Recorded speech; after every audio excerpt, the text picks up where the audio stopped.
Oi, Fran, meu nome é Maria Cecília e hoje eu e meu grupo vamos apresentar a prática 4, Reações gerais das proteínas, coloração e precipitação. O meu grupo é composto pela Luana, pelo Luiz Felipe e também pela Maria Clara. Bom, os objetivos dessa prática é reconhecer algumas propriedades químicas e físicas das proteínas utilizadas em seu reconhecimento e na sua análise qualitativa e quantitativa. Os materiais que vamos usar é os tubos de ensaio, as pipetas graduadas, beckers, papel indicador e o bico de gás. Os reagentes que vamos utilizar nessa prática é a solução de albumina de ovo, solução de proteose peptona, solução de alanina, o leite, solução saturada de cloreto de cálcio, solução de sulfato de cobre a 0,2%, água destilada, HCl a 2% e solução de NaOH a 10%. Bom, os procedimentos técnicos vai ser a reação do biurito. O que é? Ela detecta ligações peptídicas em proteínas e em peptídeo com 3 ou mais aminoácidos e também determina a quantidade de proteínas que existem em uma solução. Bom, nessa prática a gente utilizou 4 tubos. No tubo 1 a gente adicionou o leite, 2 ml de leite, no tubo 2, 2 ml de proteose peptona, no tubo 3, 2 ml de albumina e no tubo 4, 2 ml de alanina. Adicionamos também o NaOH, que ele serve para alcalinizar o meio. E a gente utilizou também o sulfato de cobre. Antes de darmos continuidade, eu vou explicar o que é o sulfato de cobre. O sulfato de cobre é um composto de coordenação ou complexos metálicos compostos por um átomo central. Na imagem a gente consegue ver o átomo central aqui e as ligações de proteínas. A cor do sulfato de cobre, pra gente ter em mente, ela já é uma cor azulada. Bom, e em condições alcalinas, ele serve para a determinação de proteínas para formar compostos coloridos. Bom, como que o sulfato de cobre reage com essas proteínas? O cobre irá se ligar às ligações peptídicas presentes nas proteínas. E a alteração de cor azul para roxo revela a presença de proteínas. Isso é uma análise qualitativa. A intensidade da cor roxa aumenta conforme a concentração de proteínas se torna maior. Isso já é uma análise quantitativa. Então, voltando aqui para o experimento, no tubo 1 a gente consegue ver o leite. O leite, a gente tem proteínas. No caso, proteína do leite, a caseína. Então, a gente consegue ver que o leite vai fazer ligações peptídicas. Por isso que a cor fica roxa. Então, é um resultado positivo. No tubo 2, a gente usou a proteose peptona. A gente vai ter os peptídeos na proteose peptona. E a quantidade dos peptídeos, de ligações peptídicas na proteose peptona é menor. Por isso que a cor não ficou 100% roxa, ficou levemente roxa. Já no tubo 3, que a gente adicionou a albumina, que é a solução da clara do ovo, a gente consegue ver que a cor ficou roxa, porque ali existem ligações peptídicas.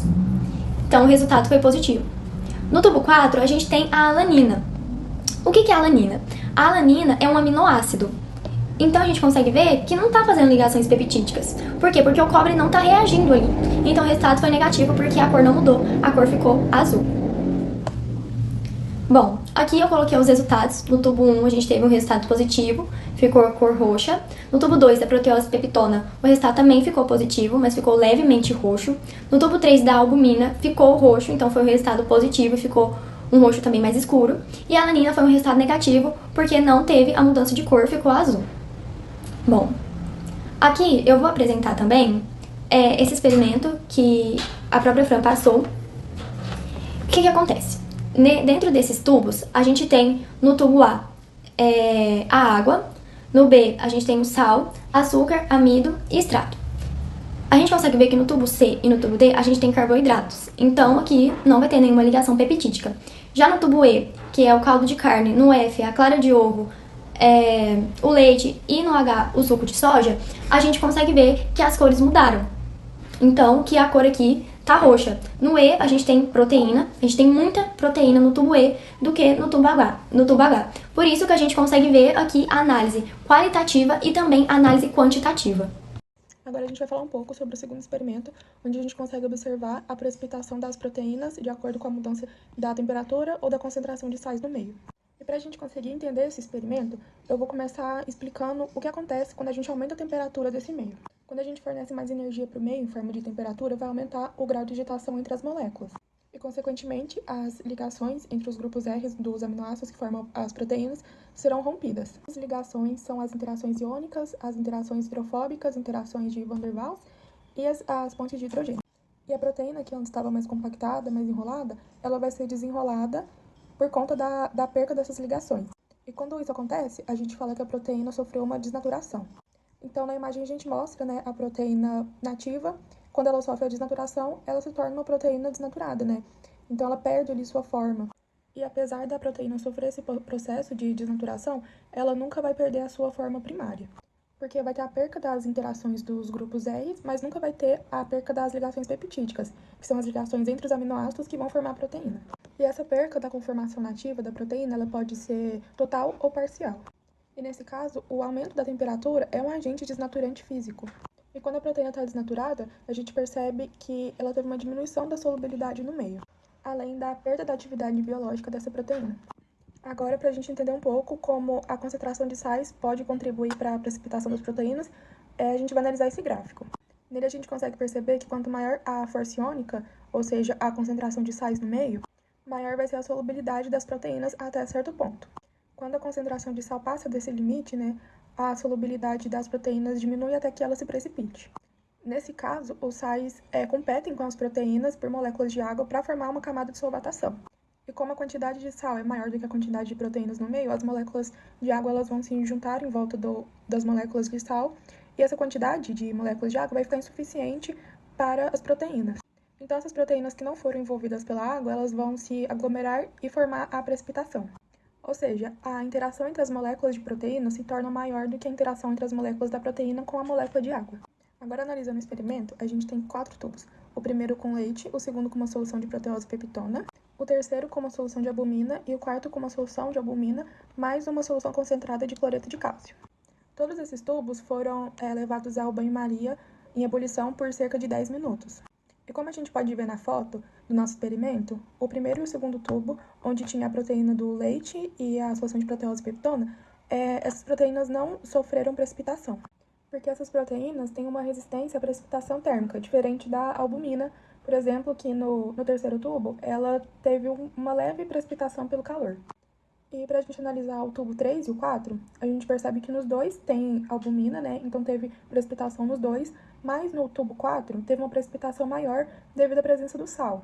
Então as moléculas de proteína disputam com as moléculas de sal pela ligação com as moléculas da água.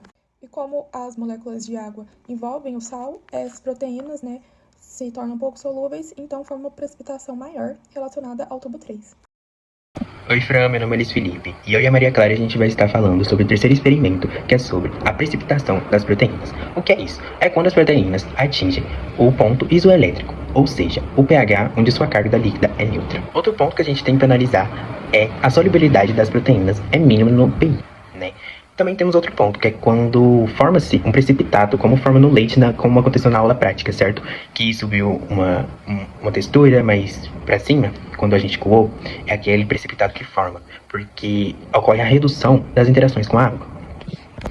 Agora eu vou estar falando sobre o nosso exemplo prático que a gente tirou, que foi com leite e água, que foi nosso primeiro experimento, certo? Primeiro a gente pegou 25 ml de água e 25 ml de leite. Esse 25 ml de água foi aquecido em 40 graus, certo? A gente colocou no Elimar a água aquecida e o leite e homogeneizou esse leite com a água. E a gente mediu esse pH para ver como que estava o pH de acordo com como a gente homogeneizou, certo? Com isso, a gente teve o resultado de 7, que foi quando o pH estava neutro, certo?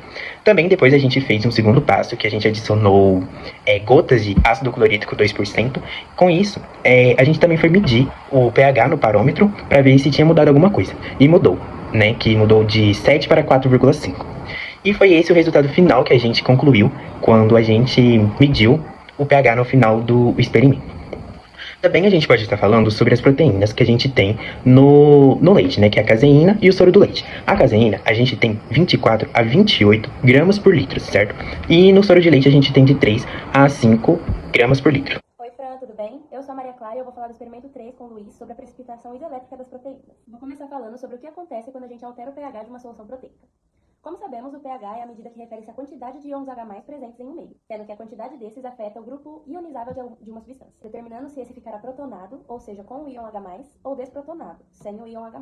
Isso vai acontecer com os grupos ionizáveis dos aminoácidos, sendo eles o grupo carboxila, o grupo amina e o grupo R. Sendo assim, eles vão sofrer desprotonação ou protonação de acordo com o pH no meio, apresentando então duas cargas elétricas diferentes, podendo ser carga elétrica positiva, neutra ou carga elétrica negativa. E como as proteínas são formadas por aminoácidos, longas cadeias de aminoácidos, elas também podem ter a sua carga elétrica alterada. Essa reação explica um pouco do que acontece quando a gente altera o pH de uma solução proteica. Nessa reação está mostrando uma ionização de um aminoácido, sendo que a reação ocorre da esquerda para a direita, sendo que inicialmente saem íons H+, do grupo carboxila, porque ele apresenta menor valor de pK, em relação ao grupo amino, que apresenta maior valor de pK, então os íons H+, vão sair depois. Essa reação também representa a carga elétrica de um mesmo aminoácido em pH diferentes, tendo as cargas positiva, neutra e negativa.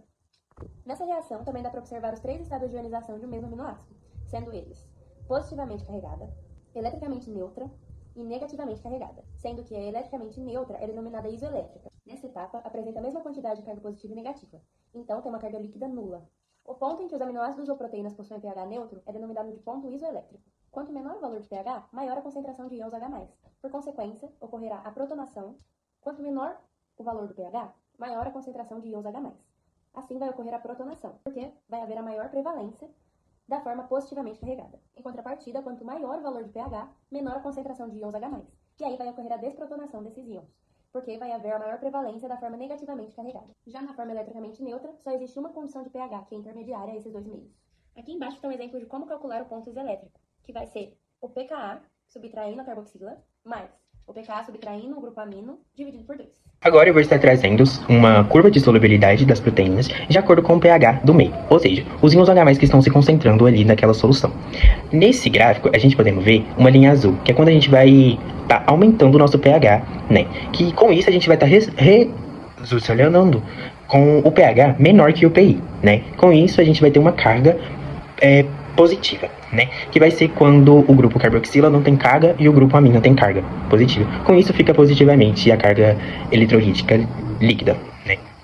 Aí a gente também vai ter um ponto neutro, que vai ser quando o pH vai ser igual ao pI, ou seja, as duas cargas vão ser iguais, e com isso não vai ter uma repulsão dessas proteínas, como acontece no pH quando o pH é menor e o pI é maior, né, que acontece uma repulsão dessas proteínas. Mas quando o pH é neutro, acontece que elas podem ficar perto uma das outras porque não muda nada, né? Com isso, vai estar liberando um íon H+, quando a gente vai aumentar mais o pH dessa solução. E com isso, a gente vai ter o pH maior do que o pI, que vai ter uma carga negativa, né? Porque vai ter presença no grupo carboxila de elétrons, ali no carboxila e no grupo amina. Com isso vai ser, negativamente falando, vai acontecer a mesma coisa que acontece quando a solubilidade é baixa e aumentamos o pH, que vai ser quando acontece a repulsão. Ou seja, quando o pH não está igual ao pI, essas proteínas vão ter uma repulsão entre si. Resumindo, a teoria desse experimento se baseia em: as proteínas precipitam no pH, assim como seu ponto isoelétrico. Ajustar o pH acima ou abaixo do pI ressolubiliza as proteínas sem alterar sua estrutura. O pI é utilizado para purificar proteínas de materiais biológicos, como o sangue ou a saliva. No pI, a proteína possui carga neutra, reduzindo a interação com a água e formando precipitado.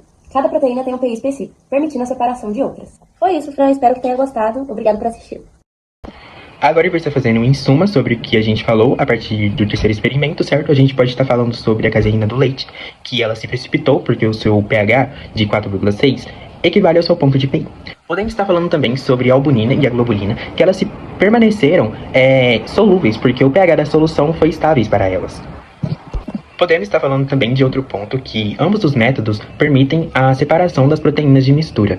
E com isso eu termino esse insuma e a Maria Clara vai estar falando para vocês outros insumos que podem acontecer durante todo o experimento que a gente citou ao longo do nosso trabalho. E é isso, muito obrigado.